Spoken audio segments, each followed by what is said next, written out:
I am recapping a new show called Couples Therapy. So I've been following it on the blogs for a while, and I decided to just jump on in because why not? This first episode, we just meet 4 of the 5 couples. We meet Dr. Jen, who really thinks a lot of herself. I haven't been able to figure out if people like Dr. Jen or not. I personally am not super impressed. She's not super wrong, but she seems really focused on her in the therapy. Like, don't talk to me like that, and who do you think you are? And wow, that's really effing offensive. And she drops a lot of F-bombs for a therapist. So I'm not a huge fan, and from what I can see on Twitter, people are kind of split on her. There are definitely times, because I caught up with an old season. Last week they had a marathon. There are definitely times where I am glad that she, like, calls people out. Like, don't give me that. But she definitely sees herself as too big of a part of the show, in my opinion. I'm probably going to go back and forth on her. That's going to be my guess. There'll be times when I'll be like, Dr. Jen rocks, and there'll be times when I'm like, she needs to shut her mouth. That's my guess. Hit me up in the comments and let me know what you think about Dr. Jen, especially if you've watched the show before. Tell me. I really want to know.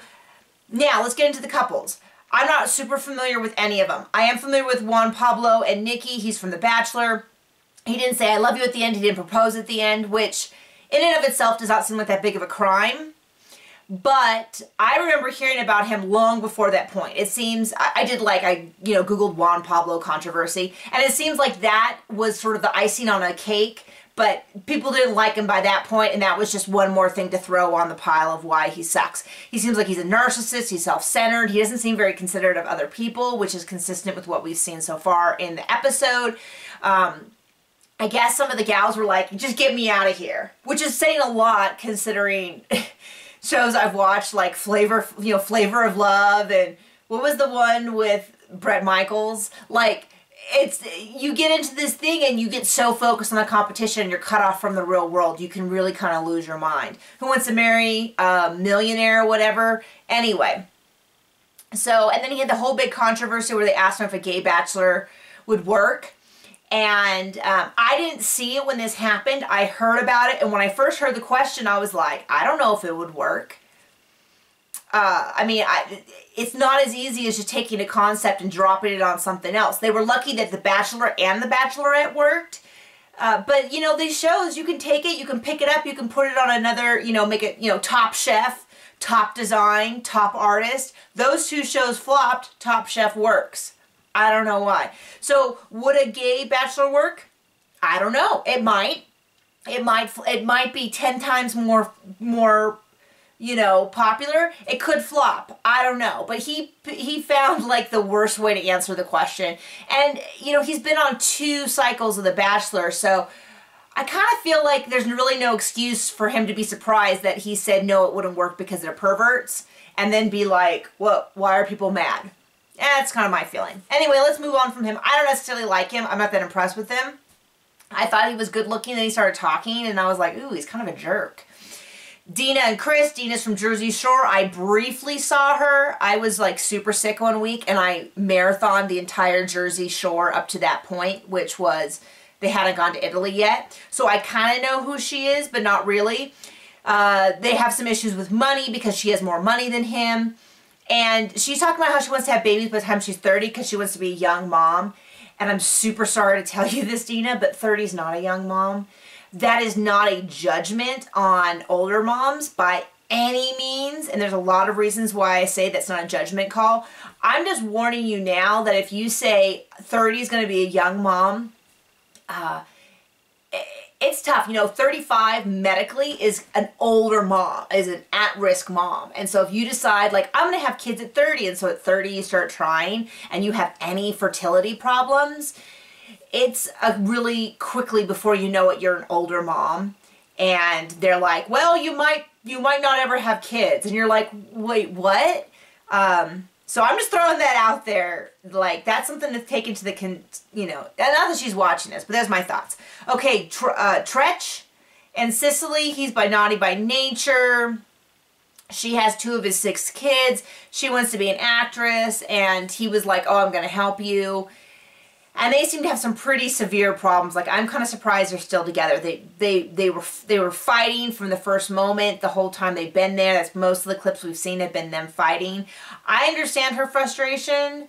I would be super frustrated if my significant other was in a position to help me with my career and just refused to. Or that is what it looks like right now. I do have to say it was a little suspicious when he was like, you don't have anything on your resume, and she's like, yeah, I have tons of stuff, and then when he asked her, she just didn't like list them off, like, right, like, you know, and she says she's a SAG actress, which is significant. I'm not a SAG actress, and I've been on, you know, TV and stuff, but she wouldn't say what she had been on. So that was a little weird. So there's definitely something going on. And the last couple that we were introduced to now is Evil Dick and Stephanie. Apparently he won Big Brother 4. He's considered one of the most hated villains. I don't watch Big Brother, so I don't know who he is. I found him oddly enduring in that sort of like, you know how certain like a-holes, sorry, can just kind of be enduring because they're so blunt and they're just being honest and they're totally unhealthy and you shouldn't be around them, but they're still kind of enduring. That's kind of how I felt like he was. So if you watch Big Brother 8 and you can explain him to me, like warn me, let me know. Because so far, like, he totally called out Juan Pablo on that whole, like, overnight thing that The Bachelor has. And he's like, how do the women feel about it? And Pablo's like, well, that's the benefit. Is it just me and her? But you're thinking, we all know you're sleeping with all 3 women. Like, that's super sketchy way to start a relationship. And Evil Dick pointed that out. And it's clear that he really cares about Stephanie. Like, it was kind of sweet, awkward when she came in and they hadn't seen each other in forever. And he, like, hugged her and... I don't know. I'm wishing the best for those kids. Anyway, we catch up a little bit. Everyone chats. There's another couple coming.